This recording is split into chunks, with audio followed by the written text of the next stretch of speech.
Hammaga salom do'stlar.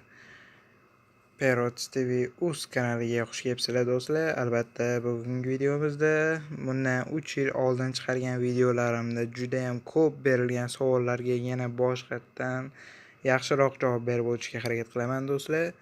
Xullas, birinchi navbatda eng ko'p berilgan savol o'g'il bola o'sha to'tiqushi, oddiy to'tiqush valnisini qanaqa qilib o'g'il bola qiz bolasidan ajratish. Uni bozorda to'tiqushga tushmaydigan odam bilmasligi mumkin. Mana hozir mana shu videoda sizlarga rasm bilan ko'rsatib qo'yaman. Hozir danli moment to'tiqush boqmayapman. Vaqtinchalik o'shanga videoda to'tiqushlarimni ololmayman. Короче, mana shu rasmda ko'rishinglar mumkin. Qaysi biri qiz bolani necha oylikda burni qanaqa shaklda bo'lishi mumkin yokida o'g'il bolasini burni qanaqa ranglarda bo'lishi mumkinligini. O'zi asosan ranglariga keladigan bo'lsak, qiz bolasini burnini rangi oq yokida jigarrang bo'ladi. 90% shunaqa rangda bo'ladi qiz bolasiniki. O'g'il bolasiniki bo'lsa ko'k yokida pushti rangda bo'ladi. Mana shuncha to'tiqush boqqan bo'lsam, shuncha yil o'shanda faqat shu ikkita rang bilan ajratilardi. 4 ta rang bilan. Ikkita qiz bolaniki, ikkita o'g'il bolaniki. O'g'il bolaniki ko'k bilan pushti bo'lsa, qiz bolaniki oq bilan jigarrang. O'zi rasmda ham ko'rishingiz mumkin. U tuxumdan yangi chiqib, inidan endi chiqqan paytda hammasini burni bir xil bo'lishi mumkin. Ozgina 1-2 oydan keyin ham ma'lum bo'ladiganlari bor bir xillari. Lekin o'sha bir xillari shundoq inidan chiqqanda ma'lum bo'lib turadi o'zi. Qiz bola, o'g'il bolaligi. O'sha mana shu rasmga qarab ajratib olsanglar bo'ladi. Endi bozordan qanaqa kasal to'ti olmas, to'g'ri tanlov qilish mumkin? Bu savolga keladigan bo'lsak, bozorda endi tanlash qiyin, lekin o'zingizga yoqqani faqat u o'zingizni kuzatishingiz kerak ozgina sotib olishdan oldin. U to'tiqushi kasallik alomatlari yo'qmi? Kasallik alomatlari qanaqa? Juda ham hurpayib, harakat qilgisi kelmasdan, umuman qimillamasdan bitta joyda turgani u kasal bo'ladi вообще-то unaqasi. Bozorda o'sha qafas ichida o'ynab, kulib yokida sayrab o'tirgani o'shanaqasini olinglar iloji boricha. Keyin yana bitta savol, to'tiqushni oldinglar misol uchun bozordan sog'lomini oldinglar, olib kelib qo'ydinglar bitta parani. Endi u qachon ko'payadi? U qachon ko'payishini faqat ular hal qiladi. Sizlar ham ozgina yordam berishingiz mumkin. Qanaqa qilib? Unga birinchi navbatda vitaminlar kerak. O'sha agar tayyor o'sha ko'payishga tayyor to'tiqush olgan bo'lsanglar, ularni parlashini kutishingiz kerak. Agar parlashi bo'lganini olgan bo'lsanglar, unda ularni tuxum qilishini kutishingiz kerak. Birinchi bo'lib to'tiqushlar o'zi parlashadi, keyin tuxum qo'yadi. Birinchi in tanlanadi, keyin tuxum qo'yiladi, keyin jo'ja ochadi. Keyin yana bitta eslatma, jo'ja ochgan paytda inini tepasidan ochib bolalariga qaravermanglar. Endi to'tiqushlar orasida ham har xil bo'ladi-da. Meni ham to'tiqushim ko'payganda 3-chi to'tiqushim ko'payishga boshlaganda o'sha 3-chisiga qaraganman. Uni ham 3 kunda bir qarardim. Prosta bunday ochib, bunday yopardim, bo'ldi, srazi. Yo'q, shunda ham bolasi ochib chiqquncha tuxumini yemagan qarayotgan paytimda, lekin bolasi ochib chiqqandan keyin o'sha 2 kunda bir qarayotganimda bolasini boshini yorib, hammasini inidan olib chiqib otib yuborgan. O'sha qarayurganim uchun. Endi shunaqa to'tiqushlar bor, qarayurganingiz o'sha iniga fonar tushirib yokida mana bu qopqog'ini ochib qilsa, o'ldirib bolasiga qaramay yokida boshini yorib shunaqa otib yuboradi. Sizdan qizg'anib o'zini bolasini o'ldirib tashlaydi, yeb qo'yishi ham mumkin. Xullas shunaqa. Lekin bir xil to'tiqushlar shunaqa, bir xillari unaqa qarasangiz ham, ushlasangiz ham indamaydi. Hamma to'tiqush har xil, xarakteri hammasiniki bir xil bo'lmaydi. Keyin qachon ko'payishiga keladigan bo'lsak, mana misol uchun para oldinglar, uyga olib kelib qo'ydinglar, uni boqasizlar, vitamin beryapsizlar, hamma narsa o't. Birinchi navbatda vitamin deganda nima berish kerak? Iloji bo'lsa pishirilgan, qaynatilgan tuxum, keyin ko'katlar, o't, hovlida o'sib yotadigan o'tdan ozgina tashlab qo'ysanglar ham yetadi.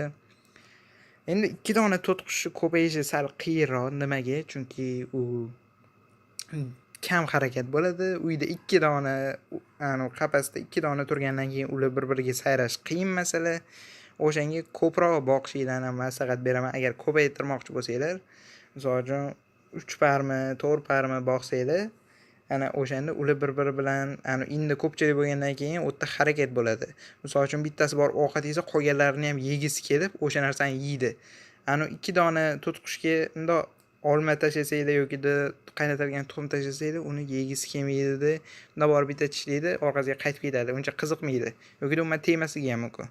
3-4 ta parra orasiga bundoq olma tiqsanglar, nima yeganda bittasi kelib qiziqib yeb ko'rsa, qolganlari talashib kelib, o'sha yeb ko'rganga qiziqib, talashib yeyishni boshlashadi. O'sha yerda bir-biriga qiziqib yeyish bo'ladi.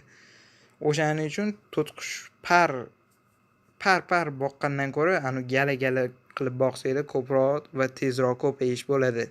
Lekin bitta muammo tarafi bor. Agarda o'sha gala boqayotgan joylarda endi in yetishmay qolsa, o'shanda muammolar kelib chiqishi mumkin. U haqida yana gaplashamiz keyingi videolarda. Короче, albatta videomiz sizlarga yoqayotgan bo'lsa like bosib qo'yinglar. Albatta men 3 yildan beri video chiqarmadim. Hozir 3 yil oldingi videomni kirib ko'rsam, ovozlarim ham boshqacha bo'lgan ekan oldin. Hozir mana yana video chiqarishga qaror qildim, chunki hozirgacha savollar keladi menga, shu savollarga javob berib o'tishga qaror qildim. Xullas shunaqa do'stlar. Endi короче, savolni berish noto'g'ri-da. 2 dona to'tiqush olib qo'yib qachon ko'payadi deb sabrsizlik qilish ham noto'g'ri. Chunki u ko'payishini siz ham, men ham qo'limda emas-da u narsa. U o'zi parlashadi birinchi, keyin in tanlaydi, keyin vitamin yetishgan taqdirdagina moda tuxum qilishga tayyorlanishni boshlaydi.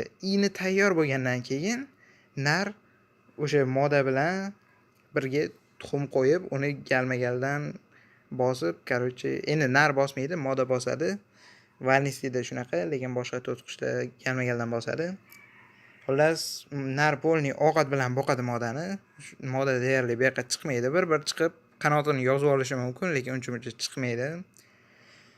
Xullas, o'sha jo'jasi ochgandan keyin 30 kunda bu yoqqa chiqadi. O'sha patlari yetishib, endi jo'jasi ko'p bo'lsa sal cho'zilishi mumkin. Endi u odatiy hol. Chunki birinchi ochgan jo'ja tez katta bo'ladi.